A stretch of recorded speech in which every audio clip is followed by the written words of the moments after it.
Two 12 backs.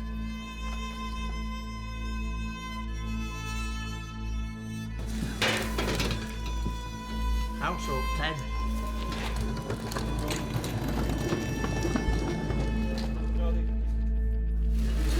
Medical 3.1.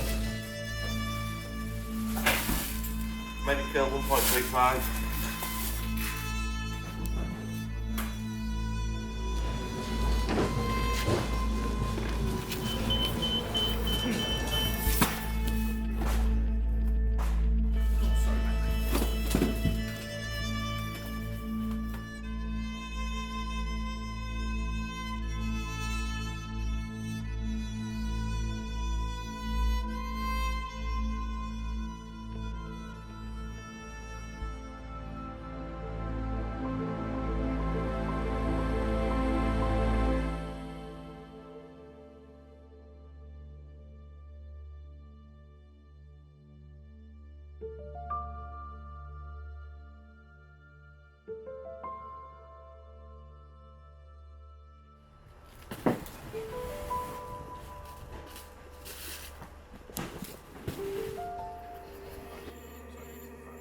We're going over to there, going in villages.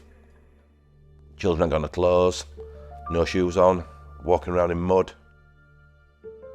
It's horrendous, to be fair.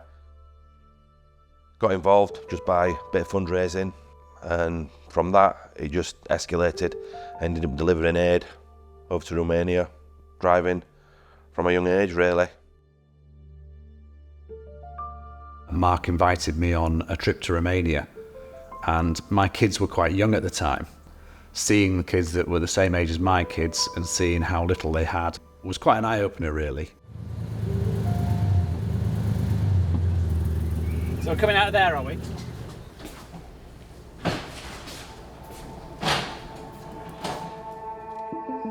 We can all remember the news stories when it all started to kick off in Ukraine.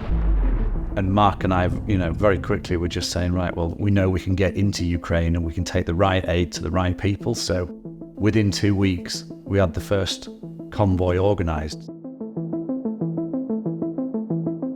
Most of our trips will go in through Slovakia to a city called Uzhgorod, which is western Ukraine. It's about as far away from the front line as you can get within Ukraine. Being one of the trustees of the charity and being so heavily involved, there were a lot of decisions to make when we decided to go to Kyiv, really. It was a different trip altogether. You're going 800 kilometres further into Ukraine. It is more dangerous. There are potentially a lot more things that could happen. We were taking the medical supplies, we were taking all of the aid directly to where it was more needed, where the actual daily attacks were coming from the Russians. Missiles, bombs and bullets, they don't discriminate. They kill kids, they kill parents, it's not just soldiers that they kill. It's pretty harsh to see people suffer and not help. Will the common goal of helping people be something we can deliver?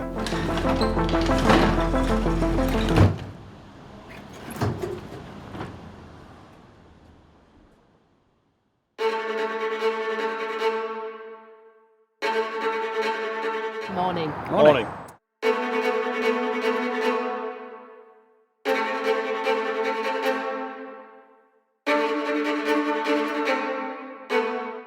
So what appealed to me about Yorkshire Aid Convoy was that it's a really small charity of unpaid volunteers. I just like to get involved where you can physically see the people receiving the aid at the end. Every single little bit of hard work that you do is you see the reward the other side. It was more of a countdown, really. 3 weeks, I sort of thought, it's quite a way away. 2 weeks, it's not too far. And then just as that sort of final week came, it was really hitting home. Got my uniform on, which was quite, thinking, right, here we go. Mark Murphy, and you are the head of this whole organisation, aren't you? How long have you been sorting Yorkshire Aid Convoy? I set it up in 2002. There's over 1,000 computers in this wagon alone. And the wagon at the side, there's another 1,000 computers. We are conscious that it's not an easy journey, so we know before we go that we've got a good team that can actually deliver.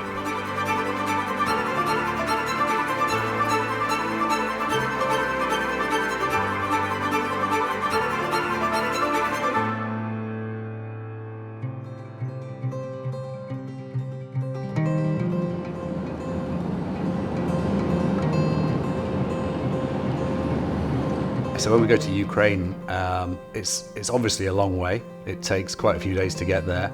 It's about a 3,000 kilometre round trip, so you can imagine there's a lot of time and a lot of miles and a lot of tired people. So, but we've been doing it a long time now, so we're getting quite good at it.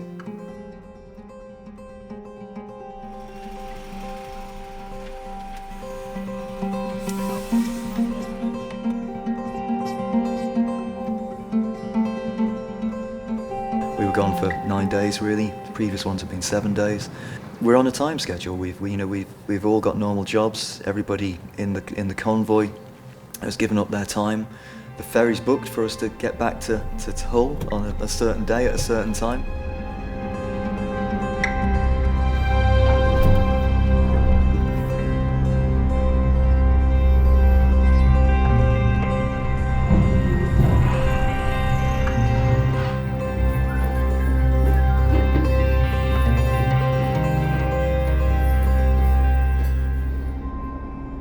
We've all got a common interest, we're all there for the same reason. We're obviously all wanting to help, which means you've got a good nature, so somewhere inside of everyone we've got this common ground already, which does make it easier to strike up conversations. You know, being what I say, one of 3 new drivers, being new to the whole experience, new to the whole convoy. Do you know what? I want to do something different, make a bit of a difference, make a bit of a change. My older son, he really didn't want me to go. He was very, very strongly against it. Couldn't understand why somebody else couldn't do it. And there's not always somebody else. Somebody else, at one point in time, that somebody else has to become you. If we keep saying somebody else will do it, what really happens is nobody does anything.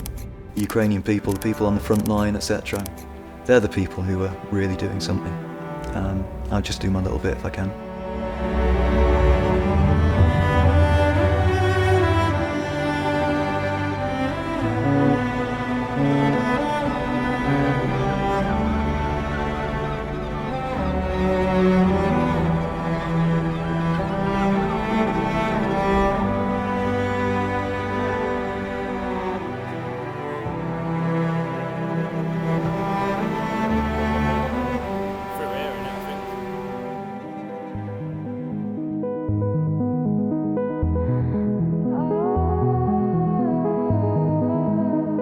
The distances are vast. We drive and we drive and we drive. You know, we're swapping drivers each day through the day. But you know, we can be doing 15, 16 hours of driving in a day, catch our sleep, and then we're off again the next morning. I think the team we had got on so well that we made the most of those moments. They were lighthearted often.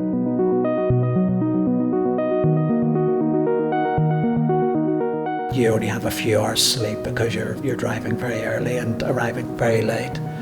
I take a week out of my regular calendar and I do something like this, and I'm tired, but it hasn't resulted in me having to leave my country, leave my home, lose some family members, and those things are the things that you have to keep in your head.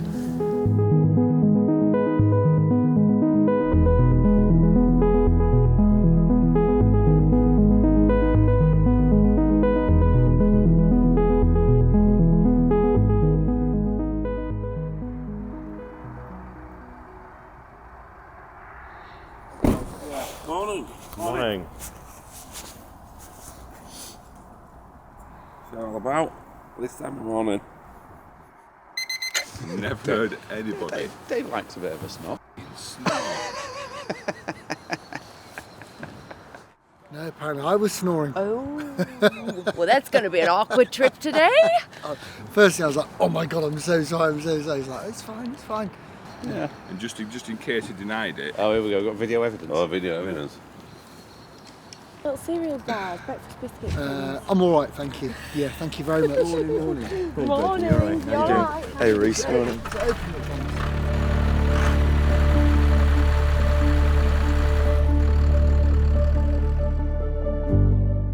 We actually made good progress from Rotterdam through Germany and into Poland. So as we try and plan the journey out as much as possible, but when you're planning it, you're always planning that, you know, you're going to have some hold-up somewhere. But this time, we actually didn't have any hold-ups all the way through to the border. But because we got there early this time, we just thought, right, well, we're here, let's just try and get through And then on the other side, we'll just stop in a hotel just the other side of the border. We're stopping in about 10 minutes. Yeah, no worries, man. We picked up that guy, didn't we, at that service station just outside Warsaw. Every single border you encounter difficulties, and obviously the biggest difficulty is the language barrier. So we always try and make sure that at each border we'll have a fixer really to meet us on the EU side of the Ukraine border. Having to put your faith in somebody that you've never met before, and you're basically in his hands, and it's up to him to sort everything out for you and do the paper, and you've got to trust them because you've no idea what they're saying in their language to each other. Keeping left, guys, keeping left. It was yourself that said something to me that really stuck in my head for the journey, and I think you sort of said, it's when we get to the border, that's when the real journey starts. I think there were about 9 miles worth of trucks that we passed. That was that moment when you thought, wow, yeah, it's all about to start now. He travelled with us. What was quite interesting, first of all, when he slipped into the conversation, he says, I've never taken a convoy over the border. I was like, what? It turned out that he'd never done this before. He'd only ever taken a couple of cars. I says, well, you better learn. On this last convoy to Kyiv, there was the Polish farmer blockade, which caused us an issue. You know, you've got a row of trucks that you've got to get past on two-way roads to then get to the border. But then before you get to the border, you've got rows of tyres of tractors, farmers, just not letting you through.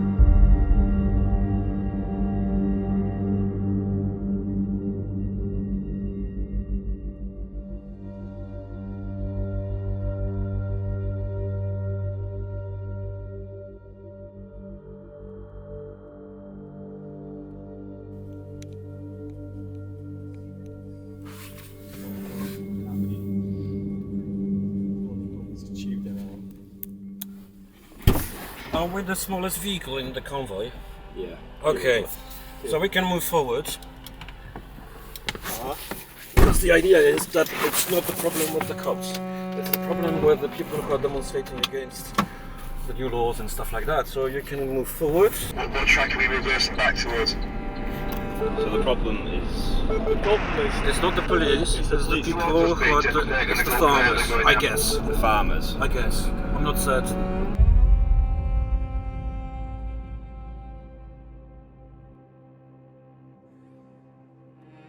Well, as you were with me, we drove right up to the border, or to the blockade. I suppose at that point I thought, we're here all night, we're not going anywhere.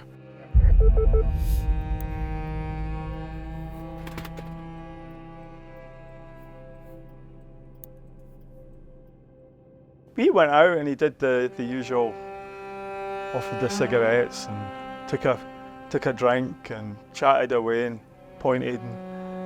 Yeah, and he must have said the right things, because after about half an hour or something like that, basically the Polish farmers said, if the police let you through, we'll let you through. And the police had already said, if the farmers let you through, we'll let you through. So we had an agreement.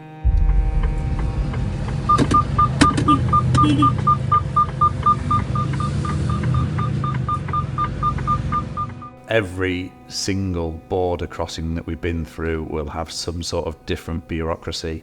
All you need is one border guard that says you're not getting through, and that stops the whole convoy. As soon as you have one piece of paperwork missing, or not with the right stamp on it, or one tiny bit of information wrong, that's it, you're just not going anywhere. We've been 12, 14, 16 hours before at a border, and not really because we had the wrong paperwork, just because of, you know, the amount of time it takes for them to process trucks.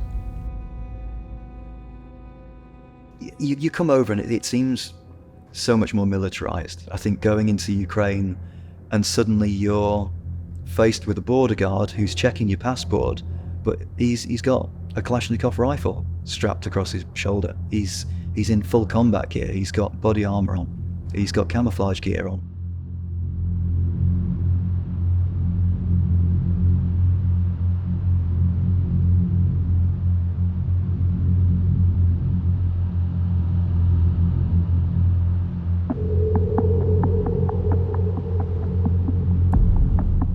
obviously, once you're over the border, you're in a war zone, and you start seeing barriers up, police checks. The bunkers, you know, the sandbags, the tank traps. That was the kind of thing that when it hits you think, actually, Jesus, this is real. I think it was just one of those of like, right, you know, the trip starts now. What are you going to expect? What are you going to see? Things that you don't probably see here at home or in other parts of Europe. So I think that was probably the biggest thing, really. I'm an ex-soldier, so I understand, you know, convoy drills and stuff like that. We had to make sure that things were in place to ensure that everybody was kept safe. So, for example, if the convoy did happen to come under attack, you know, what would we actually have to do?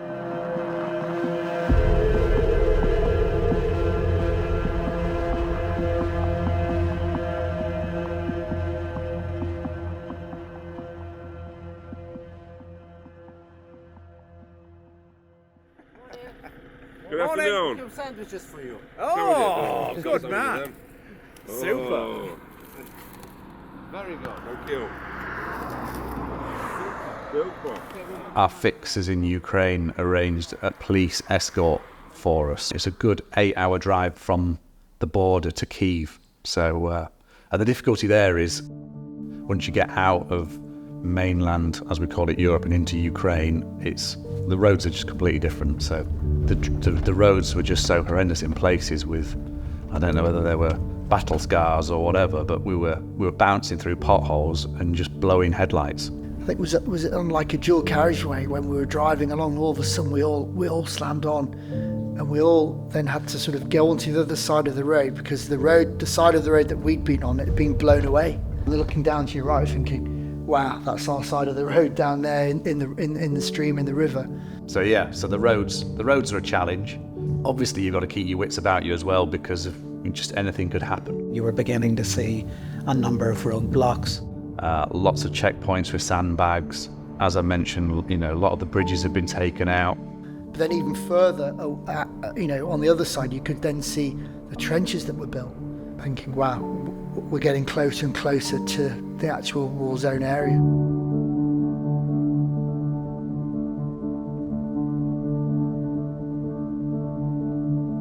Glancing to the left, glancing to the right, and you look up at a tower block, and there's just a great big hole in the side of the tower block where a missile's hit it. It's not a tower block, it's a home, it's a house, it's somebody's family lived in that bit there. When we were about 8 miles outside of Kyiv and we all looked to our right, there was a supermarket or a shopping centre that had been blown up, hadn't it? And it was just completely burnt out. That's just on a normal road. You're just like us driving through and just seeing B&Q gone, just seeing curries just blown to pieces or whatever. So as you approached, there were areas of housing that were just missing. You realise then it's on that you are in a war zone and that terrible things have happened there. Oh, you know, look at this.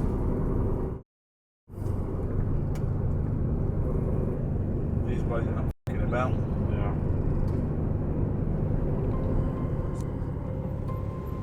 So it was my first trip to Kyiv, quite inspirational really, quite a beautiful city.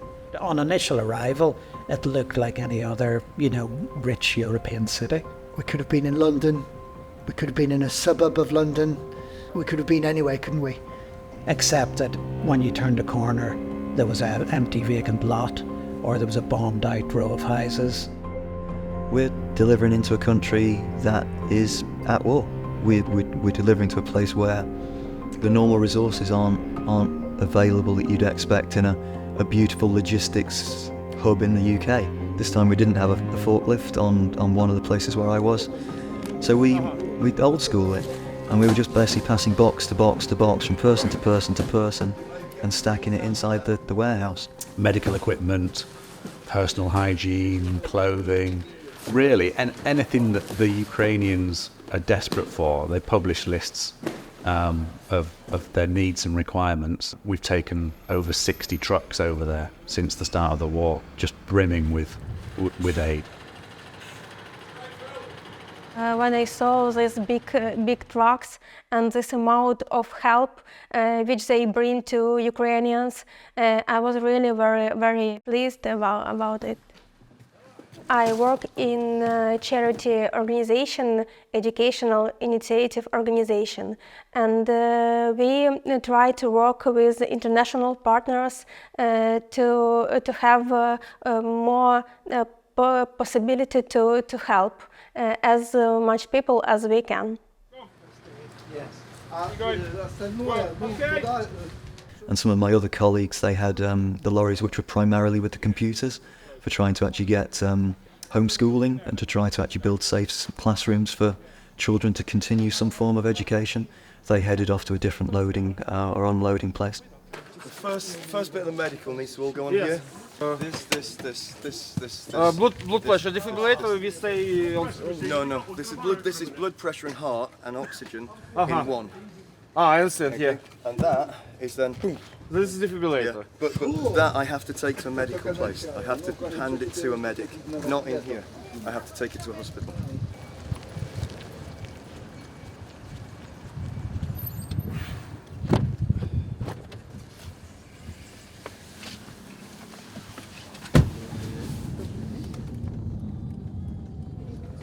The doctor in London, he'd like to do a Zoom meeting, team meeting with your doctors.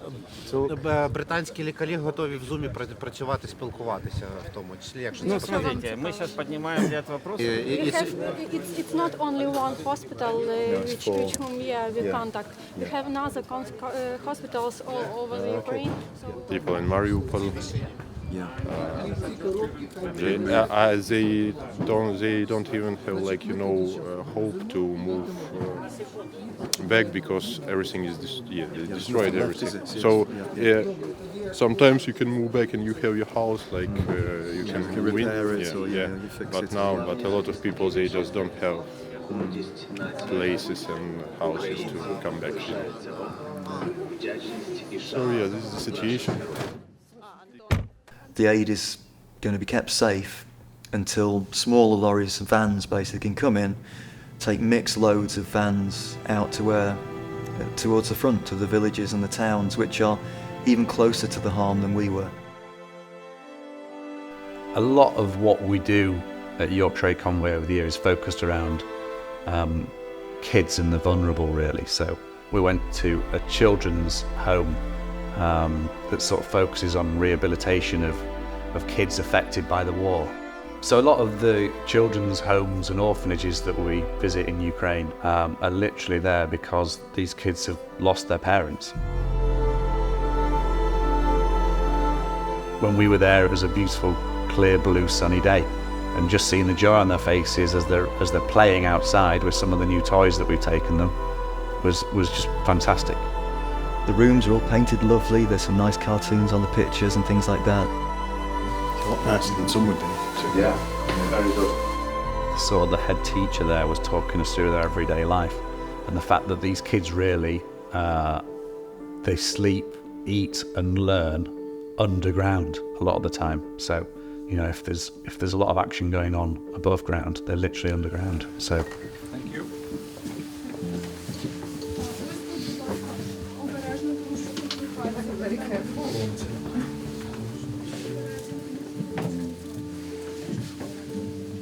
Put your heads under here.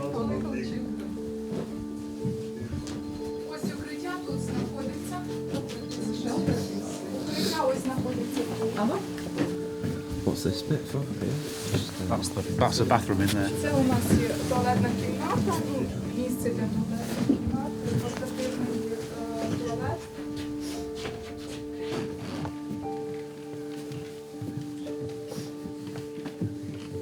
Так, я зараз це не запам'ятаю, бо я зараз перекладаю трошки.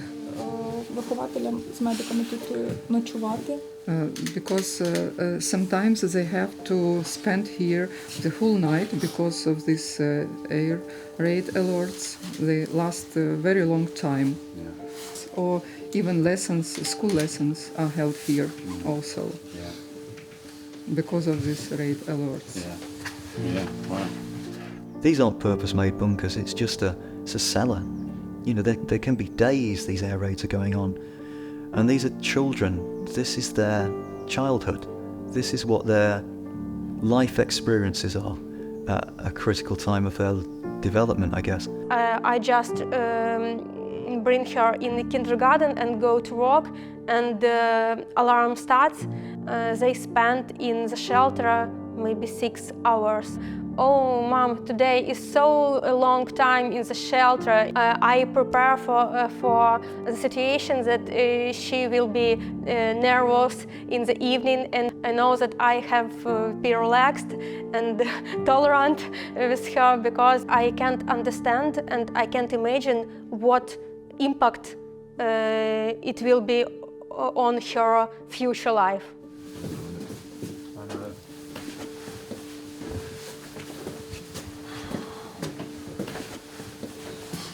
Makes you think how lucky you are as well, doesn't it? I know, yeah. How they're going to get over this in the future and actually heal from this, I'm really not quite sure. You come across kids that have had their parents have been killed maybe days, weeks prior. You can't comprehend what they're going through, so if you can give them a teddy or give them some toys or something just to show them that there is some hope out there is good people out there, rather than them seeing the bad in the world all the time. We took them some clothing, some toys, some general aid, a few computers, just some bits to keep them going, really. Have any presents from Klitschko? Wow. Oh, wow. Oh, let me take a photo. Oh. Super. Thank you. Look, that's us. We are very big. Thank you. Thank you so much. А клас? Діти, клас. Клас. Yeah, super. It brings me a lot of joy, I would say, to see the kids just happy and playing. Kids should have that innocence to be able to enjoy life, and just seeing that on their faces is just brilliant. So, if we can just keep delivering it over there and keep doing our bits, keep making people a little bit happier, then we're doing our jobs.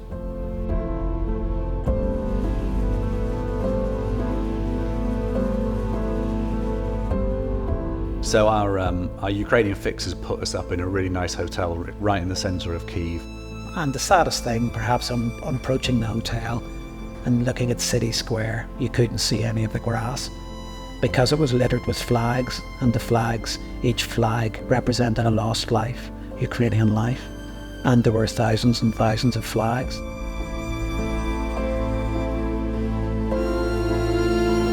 It's not just flags. These are not just flags. People. It means the killed people, the killed soldiers, Ukrainian soldiers. When you're talking to Ukrainian people, everybody will know somebody that's died. Just looking out the window and seeing that was quite phenomenal, really.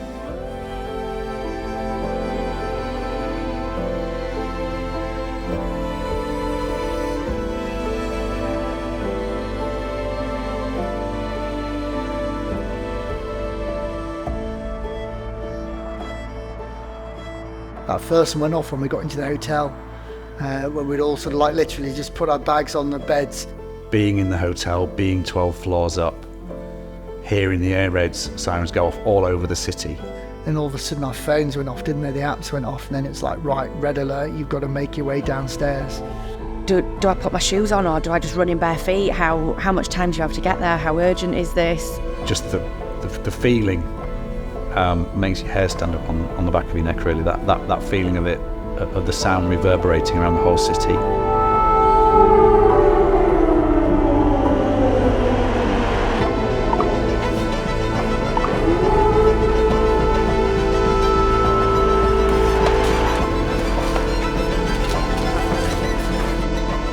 Did what we were told, got underground. You do get information on the apps as to even what is in the air incoming.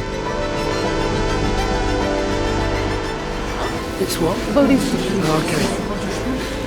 And they can see on the app that there's ballistic missiles heading their way. They wait for it to pass, they hope nothing's coming over their heads. About missiles, yes. There are no rockets, no shaheds. But we're still waiting for this end officially.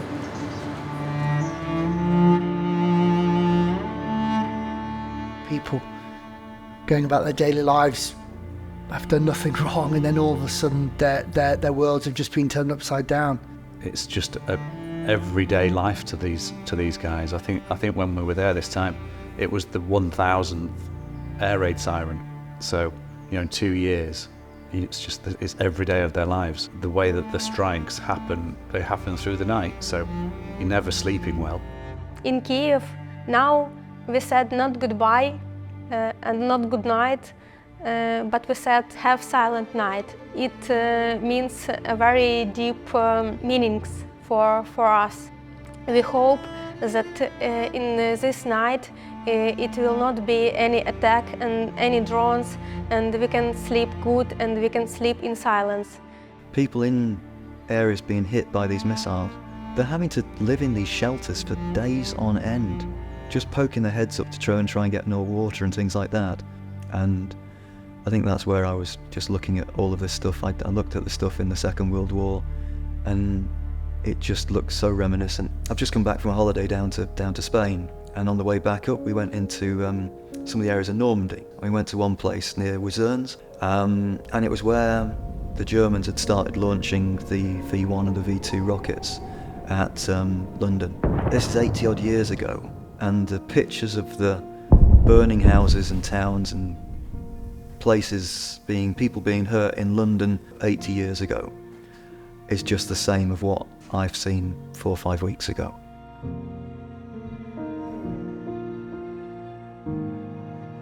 It's heartbreaking that we are no better than we were 80 odd years ago, where we can still feel like we can just chuck a missile up into the sky and just let it land on people, let it kill people.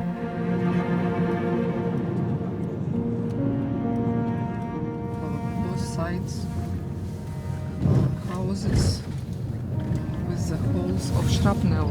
Right. They're so keen that the rest of the world sees as much as possible of what happened and communicates that. The places that they took us to had seen some quite horrific things, really. In Moshun, the battle there, I think that was like one of the last defensive points for Kyiv, really. If they got through there, people say that they would have probably taken the city. It was a silence in our car.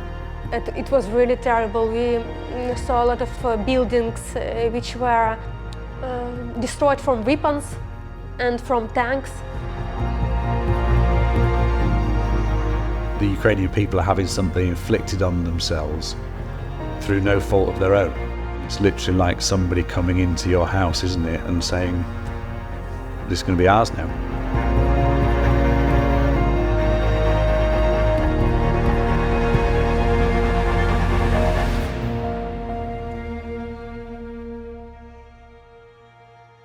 We went to a clearing in a forest, and there were pictures of all of these soldiers who had actually died at that spot where we were walking. There were some trenches which were trying to actually stop the oncoming Russian troops from getting to where the town was, where the villages were. So many of them were 21. Looking at my own children, the older two are 18 and 20. Had they been Ukrainian, they would have been conscripted in a war, fighting a war, and likely losing their lives. A whole generation of young Ukrainians and young Russians have just been wiped out for what is an old man's war.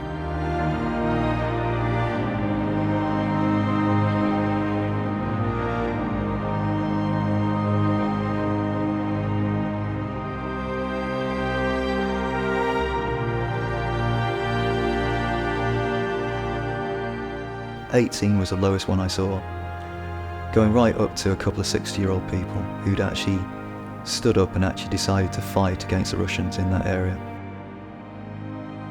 It's just so sad. It just shouldn't be happening anywhere in the world, in Ukraine or any other part of the world. For us to still be doing this now, it just doesn't seem right. You know, that must have been a terrifying experience for those people, for the people of the city, and thinking that any moment now that the Russians were were going to completely and utterly run wild, especially when you consider what's happened at Butcher and Alstom.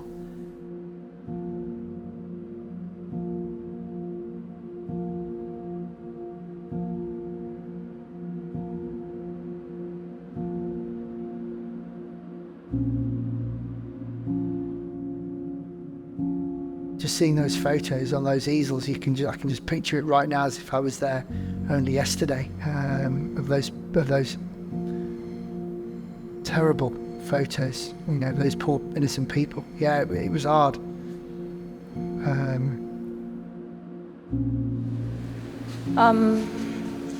Also during the occupation, Russians told to our people, to our civilians, to have some white traces on their bodies, on their hands, for example, because this will mean for them that this person is not connected to the army, they are not dangerous for them.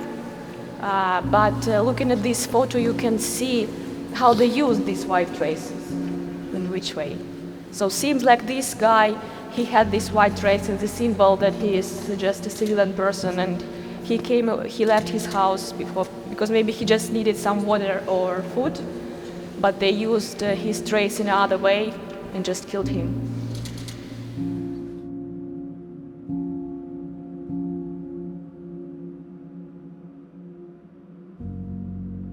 You go see the plaques with all the people that have been murdered, butchered, and thrown in the mass graves just behind where we were stood.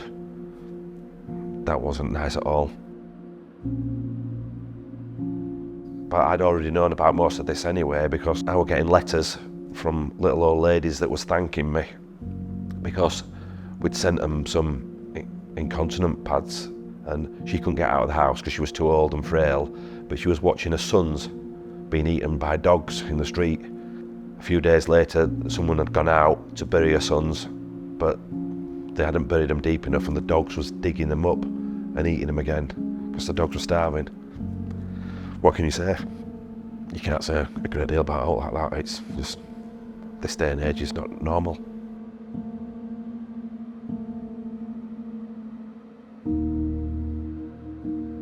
For me, it was like, if you'd managed to wander into Auschwitz a month after liberation, the inmates had taken you around and described everything.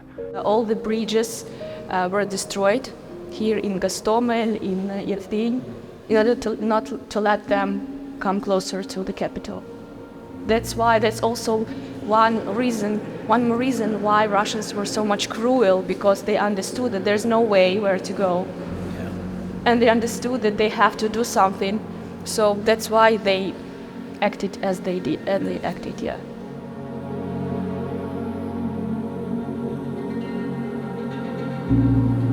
Tanya's, she works with the charity that we work with over in Ukraine. She took me to show me one particular name and said that was my friend. Disappeared at a checkpoint, was found 3 days later, dead.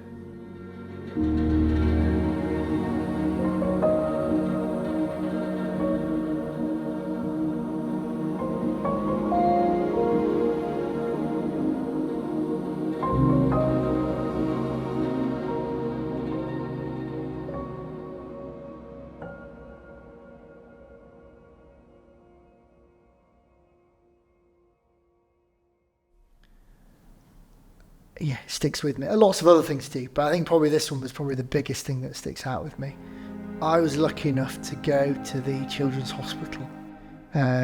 We got there, and as we got there, one of the vans with lots of donations and aid that we delivered the day before had just landed, which was quite nice to see.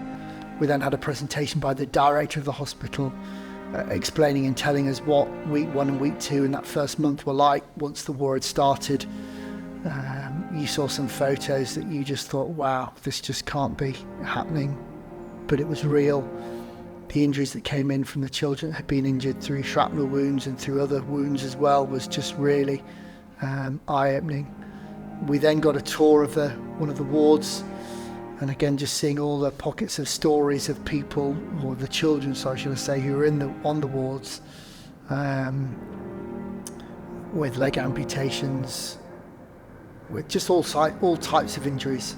And one moment that really sort of struck out with me was that one of the young girls in one of the rooms, there were three teenage girls, and one of them just looked like my daughter.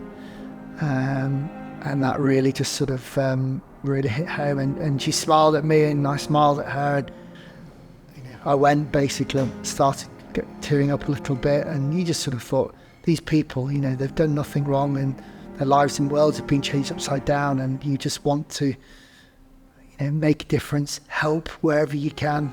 And I know what we did in the convoy was helping and was making a difference. I think that was a real stand-me-out moment of going to that children's hospital, and I'm so glad I went.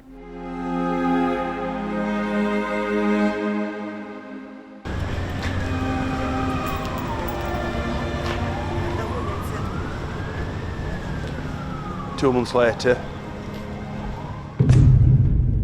a hypersonic missile hit it right where we were stood. How low do you have to go when you to bomb a children's oncology ward? It's just,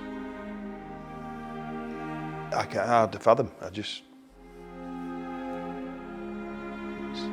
41 dead in a kid's cancer ward. We can put our kids to bed at night, or we can say with quite a lot of certainty that I'll see you tomorrow, everything will be all right. You can't do that in Ukraine.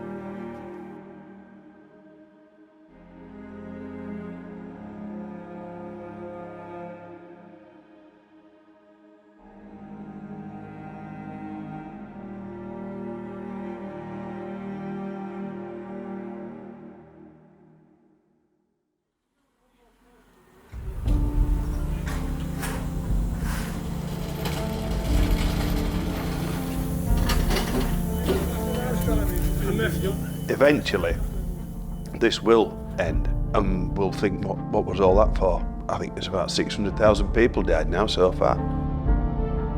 The plan for the future really is to keep going, keep trying to make the difference that we are making, keep trying to put smiles on little children's faces. The children there, if we don't help them, they'll be the lost generation. The war's not gone away. I do it mostly because I look at my own children and I think, well, in the same circumstances, I would want people to make themselves available to help them. Already we're at 2,900. I know it makes a difference because I've seen it. I've seen the stuff that I took on a child wearing a jumper that I know that I've packed.